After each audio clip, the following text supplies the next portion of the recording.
In an animal kingdom saturated with every color in the rainbow, sometimes it pays to keep it simple. Golly day, look at this.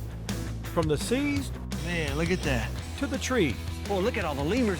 these colorful creatures show everyone why black and white Oh, wow. my gosh, look at that. is unforgettable.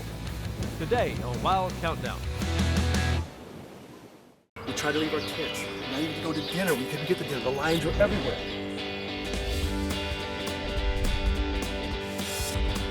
God dang.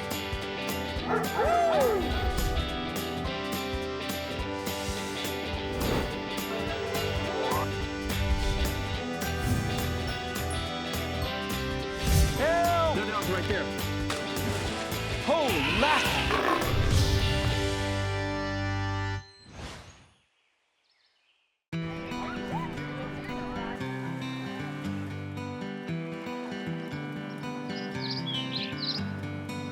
Hi everyone, I'm Jack Hanna, coming to you from my base camp at the Columbus Zoo. And this is Freddie, a zorilla. He's black and white. Neat colors, huh? From camouflage to communication, an animal's color can be key to its survival. And that's no different for creatures with no color at all.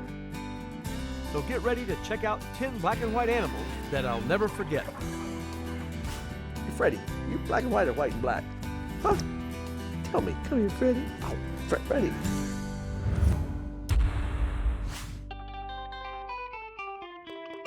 Found only in Africa, zebras are truly a one-of-a-kind animal.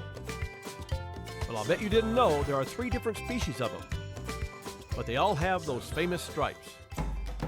And while you might think that would make them easy to see, when they group together in large herds, the stripes make it harder for a predator to zero in on one zebra. But that's not the only reason. The zebra's #1 predator, the lion, is colorblind. So instead of standing out against the green grass and blue skies, the black and white zebra blends into a field of gray. But for the endangered Grevy's zebra, the #1 threat isn't lions, it's people. For years, this species of zebra lost habitat to livestock ranches, and its population dropped by 75%. Fortunately, some people are trying to change that. I visited the Liwa Conservancy in Kenya, which used to be a livestock ranch. Now it's a protected habitat for all kinds of African wildlife, including Grevy's zebras. Unlike the common zebra most people know, Grevy's zebras are bigger and taller. But the quickest way to ID a Grevy's, those enormous ears. Researcher Belinda Lowe was there studying these zebras to find ways to increase their endangered population. There's only around 3,000 globally left. 3,000? Yeah. 20% of that 3,000 live here at Liwa. Belinda said she hoped they could use this population to help restock other areas. I sure hope they succeed, because the more of those amazing ears there are in the world, the better. I'm counting on this zorilla for camouflage in case any lions come around during the show. Next up on the Black and White Countdown, some playful primates that I met for lunch. Madagascar is the only place you'll find the ring-tailed lemur in the wild. Luckily, England's Chester Zoo is home to Lemur Island. But bring your wading boots. It's quite shallow here, but step too far left or right and it's real deep there. Don't worry, I got it. I'm not going to fall in. These lemurs didn't look so convinced, but they were glad I made it. Because they know one thing, when a human visits Lemur Island, it means lunch. And all 23 of the island's lemurs were ready to eat. Since they see in color, ring-tailed lemurs in the wild are able to spot and eat the sweetest fruit, which kind of made me wonder. How come they're black and white? It's supposed to be a way of signaling to the rest of the group where they are. So just like we notice those tails, so do the lemurs. Since they live in large family groups in the wild, you can see how keeping track of everyone could be tough. I could have hung out with those ring-tailed lemurs all day, but after a while, I started to get hungry. Just pour it out. See you later, lemurs. Later, lemurs. You heard of later alligator? That's later lemurs.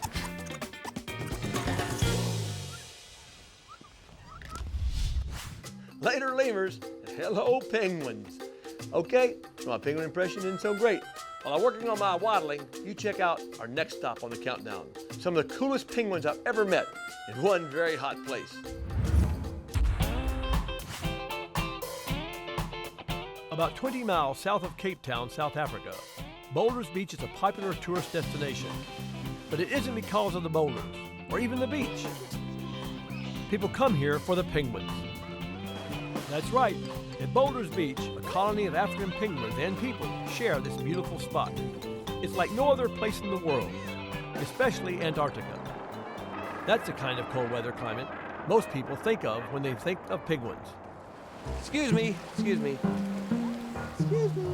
The truth is, most penguin species live in warm climates. But only at Boulders Beach can you chill out with the penguins. You guys don't mind if I rest here a minute, do you? No matter what the temperature though, all penguins share one characteristic. They can't fly. But boy, oh boy, can they swim. That's why they have that famous feathery tuxedo. In the water, their white front blends with the light shining down, hiding them from predators below. While their black backs are camouflaged in the dark water to protect them from attack from above. What was amazing was how an animal that is normally so cautious didn't feel any threat from all these people. That doesn't mean they don't need protection, especially during the nesting season, when penguins are at their most vulnerable. When I made a return trip to Boulders Beach a few years later with my wife Sue, guide Jason Friend showed us the boardwalks that had been constructed to protect the penguins' nesting area. We're in Penguin City, look at. Golly day, look at this. There's so many of them. How many? Jason estimated there are about 3,000 penguins living here. And thanks to protections like this, they're hoping those numbers will keep going up. Now they built this boardwalk where all of us can enjoy it from up here and see just every stage of life, the mating, the courting, the laying the eggs. Every single stage is right here on this beach. The boardwalks were a great way to see conservation in action. But don't worry, a short walk away, you could still get close to the Boulders Beach penguins. I can't get over this. Look at these people walking around these penguins. And I'll tell you what, there's nothing like having a once-in-a-lifetime experience for the second time. Coming up, I try to figure out how to say Qual. Qual. when Wild Countdown continues.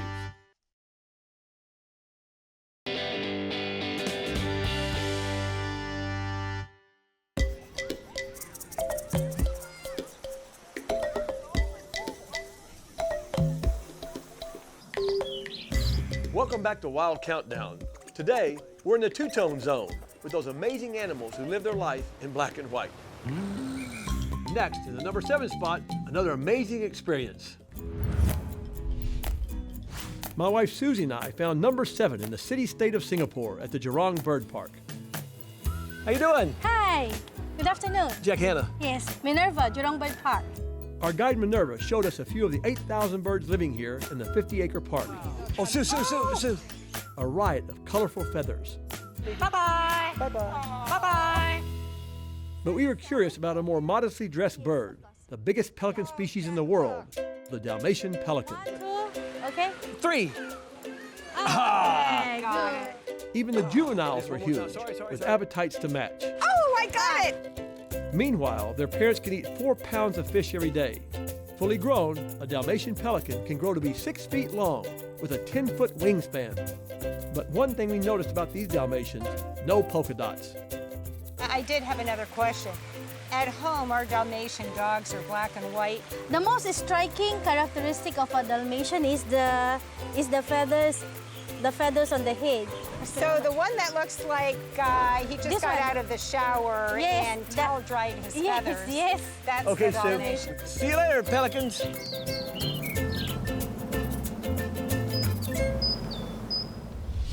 The best way to introduce my next black and white all-star is with this.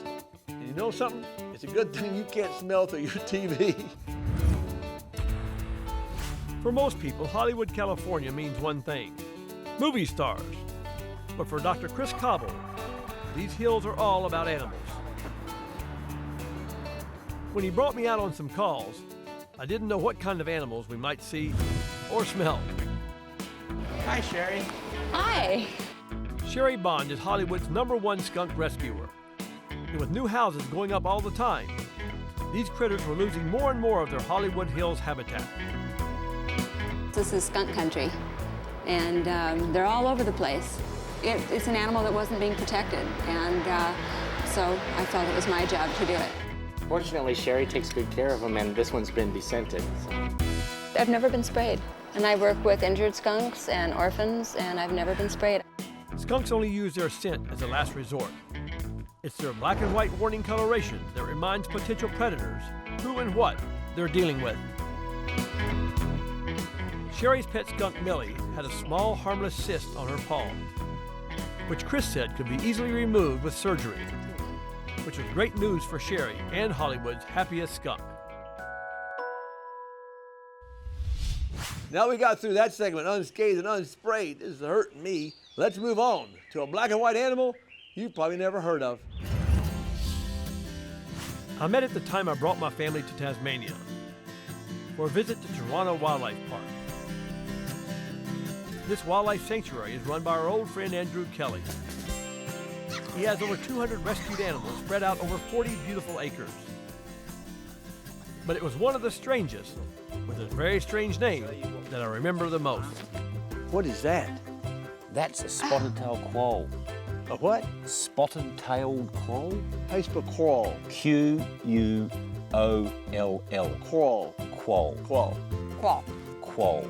Now, you might be saying, Jack, that quoll is cute and all, but it's not black and white. And to that I say, well, you're right. But this one is.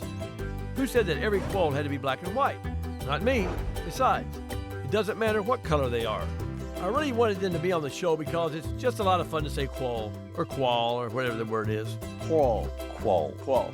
Quail. Quoll. Coming up, This is like something out of a scary movie. Watch out, Julie! the wild countdown continues.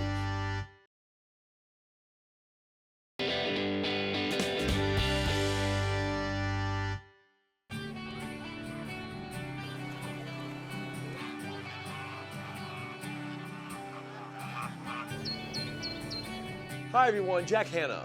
Back with you as we continue my wild countdown of black and white animals. Well, I promise you something. This next animal is as black and white as this penguin over here, and this photo of me when I was a young dude. Boy, I sure look handsome, don't I? But not half as cute as the colobus monkeys. I saw them when I visited the beautiful African nation of Rwanda. My guide brought me to a tea plantation.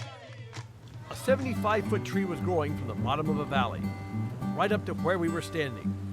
So instead of having to stare up, I had a monkey's eye view of the monkeys. Everything about them was adapted to life in the trees. Long arms and legs for climbing, and a four-fingered hand for grabbing and swinging.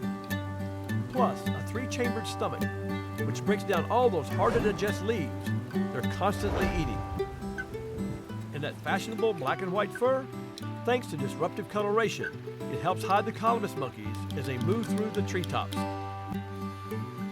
But probably the most amazing thing I saw that day was this, an all-white infant colobus monkey, clinging to its mother's long hair. This little guy was totally dependent, but it wouldn't be too long before he'd be big enough to start out on his own and make his own life up in the treetops. So now I'm taking you to Norway for my summer encounter with puffins. It's going to be cold up here. Because the island of Leksoya is a couple hundred miles north of the Arctic Circle. So even in summer, let me tell you, it can get chilly. After a 90-minute boat ride from the mainland, my guide Fernando and I still had some serious climbing to get to the birds. It is worth the walk. Everywhere you looked, you could see those neon beaks. That meant it was mating season, when the male puffin's beaks get brighter, helping them to attract true love. Once they've mated, they'll shed that layer and go more incognito. Well over 50,000 pairs of puffins come back here every year, building their unique nest into the hillside. Like penguins, puffins usually only lay one egg per year, and each parent takes turns sitting on the nest. But unlike penguins, puffins can fly. They fly to this island because there's plenty to eat in the surrounding Arctic waters. Because it's so isolated, it's a safe place to raise their babies until they're ready to take off on their own. That's important because when you have only one chick per year, you've got to guard it with everything you've got, making sure there'll always be plenty of puffins on Blexoya Island.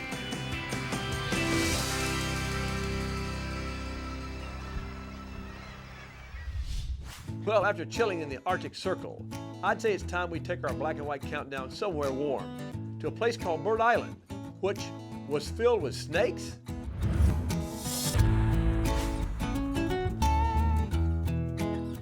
There are over 300 islands that make up the South Pacific country of Fiji, but there's only one Bird Island. Our guide Micah had promised my wife Sue, my daughter Julie and I an exotic bird extravaganza. But somewhere on our walk through the forest, everything changed. Oh my gosh! Oh my gosh! Dang it, look at that snake. Huge sea snake! Come here, just come here. Micah told us they come here after they eat because they can't digest their food in the water. And every 6 weeks, they come up to shed their skin. This is like something out of a scary movie. But little did we know, it was about to get even scarier. Watch out, Julie. I'm just joking. That's not funny! I'm gonna tell you something. I'm getting chills right now. I really am. Oh my gosh, they're everywhere. They're here. Look at this. They're everywhere, girls. Look at this. Oh my gosh, there's another one. Oh, whoa! Oh my gosh, look at that. Look at this, the biggest one. This is the biggest one. This thing must be 8 feet long. But we really didn't have anything to worry about. Like most sea snakes, these are not aggressive at all, especially on land. But you can bet those black and white bands are a clear warning to any potential predator in the water. Wow, look at that. Cool. Oh, wow. Whoa! Look at him go. Hey, look at how gorgeous that is, like a ribbon. With that paddle-like tail, the sea snake moved through the water like he owned it.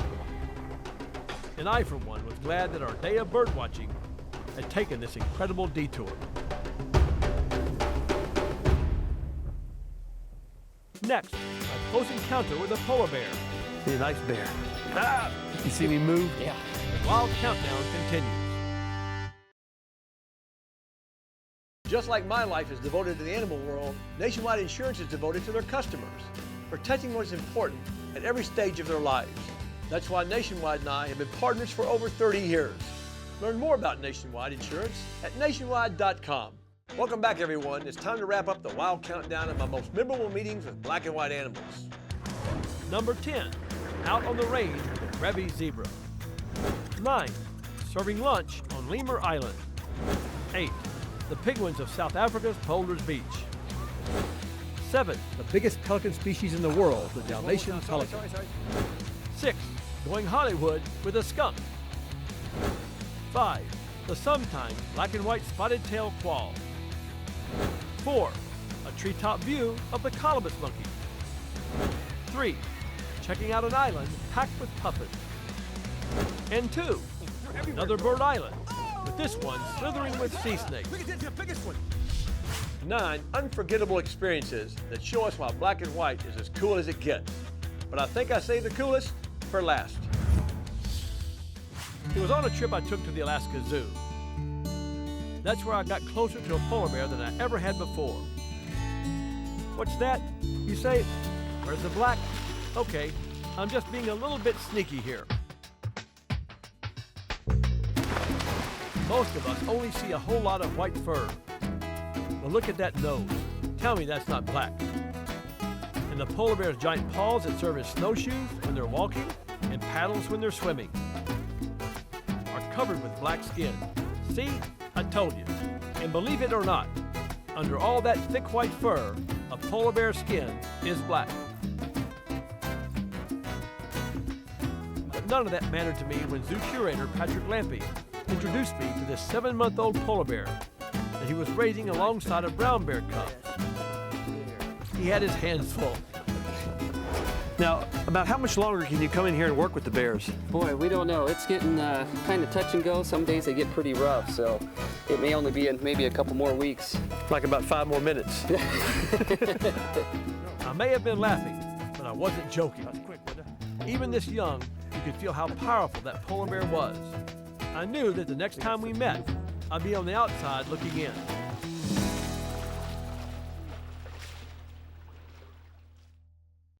I'd like to take this time to apologize to all the pandas and all its fans for the fact that it didn't make the list. Meeting one in the wild is still on my to-do list, so I'm sure we'll be seeing one soon. Well, that's all for today's Wild Countdown. Come back next time for more amazing adventures. And remember, every creature counts. Promotional consideration provided by Nationwide Insurance and the Columbus Zoo and Aquarium.